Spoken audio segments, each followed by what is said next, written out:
So good. Really good soup. Hey everyone, welcome back to another video. Today we're making some of my favorite fall-inspired recipes I've been loving lately. I'm gonna be making these all season long. Of course, fall is the start of soup season, so I'm gonna share a couple really easy soups I've been making, as well as some snacks and a fall salad recipe. First off, starting out really simple, this is a super quick and easy fall-inspired snack, healthy caramel apples.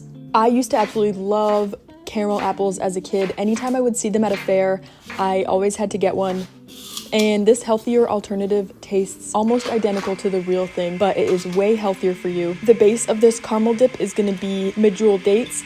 Dates on their own already have like a naturally caramely flavor. I'm gonna use 12 pitted dates soaked in boiling water for just a few minutes until they soften up.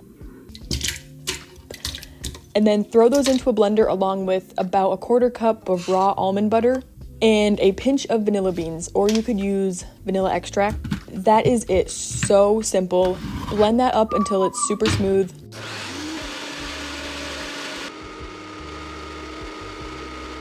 And you have just made a super healthy, quick and easy caramel apple dip.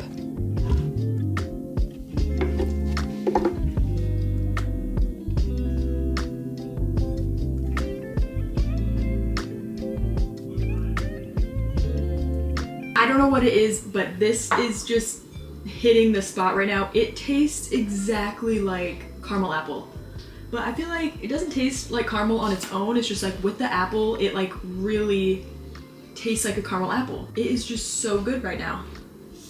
It tastes exactly like caramel apple. Yeah, without the apple, It doesn't taste like anything really. you can kind of taste the dates too much, but with the apple, Just the most you've ever talked in a video. Really good fall treat. You should definitely make. Next, I'm going to show you my absolutely favorite soup I've been making. It is the perfect soup for fall. I made it the other night. Came out delicious. So let's make that next.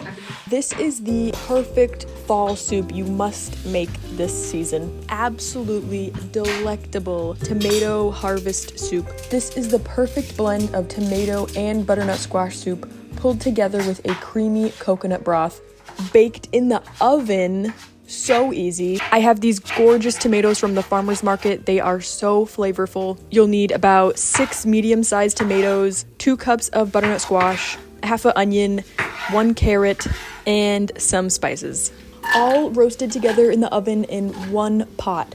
I absolutely love one-pot recipes because I don't have a dishwasher and I hate washing a million dishes at the end of the day. And since it bakes in the oven, you can kind of like throw it in there and forget about it. This soup is a carotenoid dense bomb. When I did my nutrition coaching course, one thing that really stood out to me that I always think about is we learned about a study where they fed participants tomato paste, and they found that the carotenoids in the tomatoes concentrated in their skin cells where it protected from UV damage. They saw like a 40% reduced risk of getting sunburnt with the people who ate tomato paste. I just found that so fascinating, and I always think about that when I'm eating tomatoes. Anyways, I throw all my soup ingredients together. I baked that all together in the oven for 45 minutes at 400 degrees. I took it out once to stir it around. This is how it came out after 45 minutes. You can see all the veggies released their own juices. You could also roast this on a sheet pan, but I just wanted to make this all in one pot so I could use my immersion blender to blend it up. Once I took it out of the oven, I added 2 heaping tablespoons more of tomato paste. I made these white beans in my Instant Pot, so I added in about a cup of these white beans, along with about a quarter to a half a cup of coconut cream. Make sure the only ingredients are just coconut and water. Then just blend that up with an immersion blender until it's your desired texture. Oh my god, that is delicious. Season it with salt and pepper to your taste, and that is it. Really simple and easy. The flavor is phenomenal. Oh my goodness. And the coconut milk really gives it like a nice silky smooth, like buttery taste. Literally scrumptious. Alright, I want to try it just with a hint of sweetness. It tastes really good on its own, but this is just an experiment.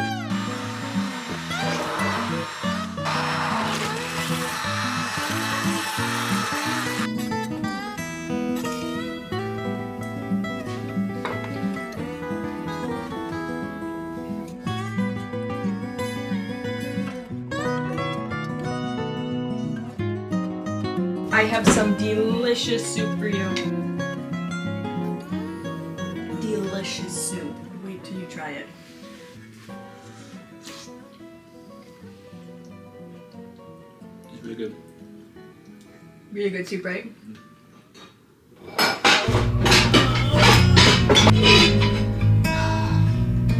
Okay, you get bonus points for this recipe if you have a snowflake or a pumpkin pot.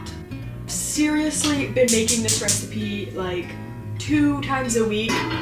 It is such an easy dinner to throw together when you want something like warm, but you just want something fast. To start out, I have some homemade veggie broth that I made in my Instant Pot. I'm gonna start warming that up, and I just throw everything in together and let it simmer. I wanted to call this recipe a fall simmer pot. Oh my god, do you hear that? My mason jar is crying. I was calling this recipe a fall simmer pot, but then I learned that a simmer pot is like simmered just for like fragrance. So then I changed the name of this recipe to a loaded miso soup. On just a regular basis, I make really lazy girl dinners. So I grab whatever is in my fridge and throw it into this soup. My favorite things to add have been half a block of tofu, sliced onion. I like to throw some sort of squash in there, throw some shiitake mushrooms in there, and some greens. I'm using bok choy. This is literally so easy, and you can feel free to customize it to your own taste, but I just throw everything together. I've been on this like constant cycle of making veggie broth now that it's soup season. I always have some ready to go from my leftover veggie scraps. For seasonings, I use some ginger powder, garlic powder, coconut aminos, and mushroom seasoning. Then I put the lid on and let that simmer until the butternut squash is softened.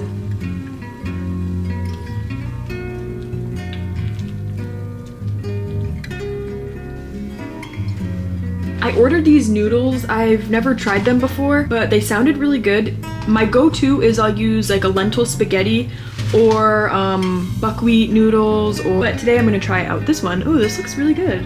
It says to boil for 8 minutes, so I'm gonna put it in now.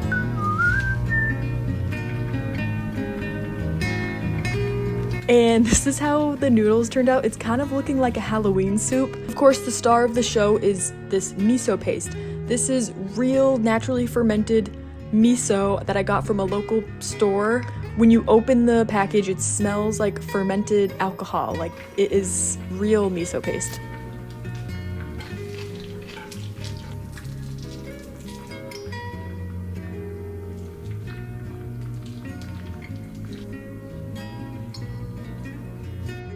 And then sometimes if I want to make this a creamy broth, I'll add in some almond butter to make it like a creamy almond miso soup. And that is it. Loaded veggie, carbs, protein, all in one soup, ready in like 15 minutes. It is so easy.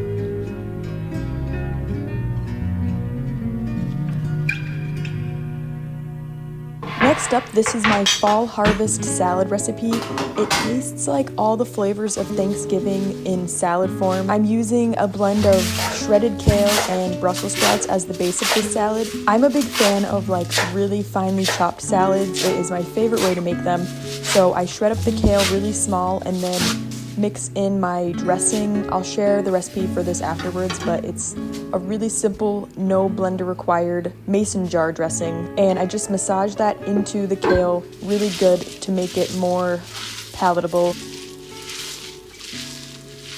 Then I shredded up a handful of Brussels sprouts really thin and mix that in with the kale, as well as about 1/4 of a shredded red onion, some roasted butternut squash, and lentils that I pre-made in my Instant Pot. Both of those things, I throw a ton of spices in there before I cook them. I like to use poultry seasoning because it has a blend of thyme, rosemary, sage, and it really gives it like a Thanksgiving flavor. I also add in dried cherries.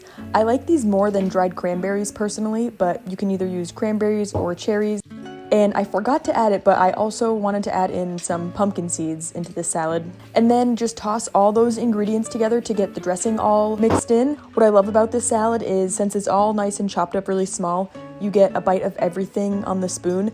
And the butternut squash, oh, you know what? This is actually a honey nut squash. It is super sweet compared to a butternut squash. Also, I love to mix in the lentils and butternut squash while they're warm, so you get like a warm salad mixed with the cold lettuce. It's like a really good combination. I actually meal prepped this and took it on the plane, and the flavors were even better after it had sat all together. This is the recipe for the dressing. I'm using 1/3 cup of nut butter of your choice. You can use almond butter or tahini or cashew butter. Then you'll need the juice of 1 lemon, 1 tablespoon of Dijon mustard, 1 tablespoon of nutritional yeast. I buy non-fortified nutritional yeast off Amazon. I'll link it down below. And 1 to 2 tablespoons of coconut aminos. This gives it a salty and sweet flavor. Then I added a good sprinkle of black pepper and 1 clove of garlic. And then you just put the lid on and shake it all up. And you don't need a blender or anything. It is so easy.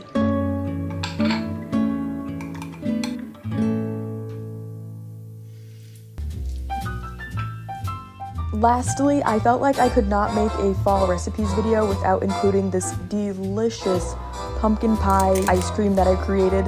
I've shared this recipe a couple times already, but it is so delicious. I figured I would just throw it into this video as well. It tastes like frozen custard pumpkin pie filling. It is really simple. You just need 3/4 cup of pumpkin puree, 3 pitted dates, 1 scoop of vanilla protein powder. I use one that has really simple ingredients, no fillers or anything. 8 walnut halves, a teaspoon of pumpkin pie spice, and a teaspoon of Ceylon cinnamon, 1 cup of soy or almond milk.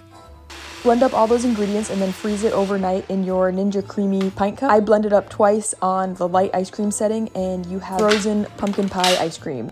Way easier than whipping up a whole pumpkin pie, and you still get like pumpkin spice craving.